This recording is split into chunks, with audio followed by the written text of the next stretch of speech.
بۆچی هەسەدا دەزوەردانی لە شەڕەکەی حەلەب نەکرد؟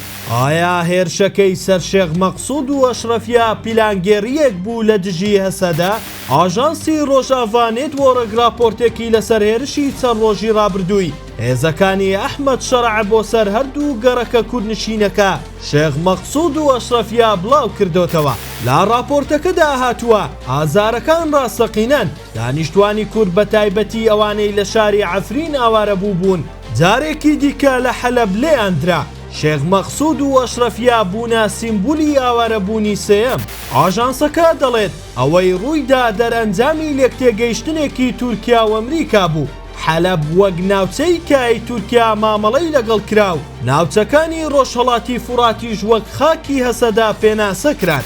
دەوترێت هێزەکانی سووریای دیموکرات لە سەردەمی دۆناڵد ترامپ و تۆم باراک شاریان خراوەتە سەر بۆ ئەوەی دەزوەردان لە حەلەب نەکەن و شێخ مەقسوود و ئەشرەفیا بۆ حکوومەتەکەی شەرع جێبهێڵن.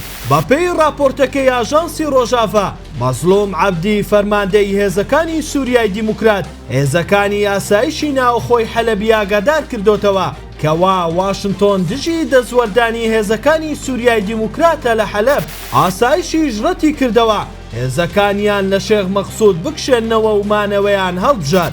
هەسەدا ڕوبەڕووی هەڵبژاردنێکی بێڕەحمانە بووبووەوە، یان دەزوەردان بکات و هەموو ئەو شتانە بخاتە مەترسیەوە کە لە ڕۆژئاڤای کوردستان دەستەبەری کردبوون، یان شێخ مەقسوود و ئەشرەفیا بکەنە قوربانی بۆ پاراستنی پرۆژە فراوانەکە.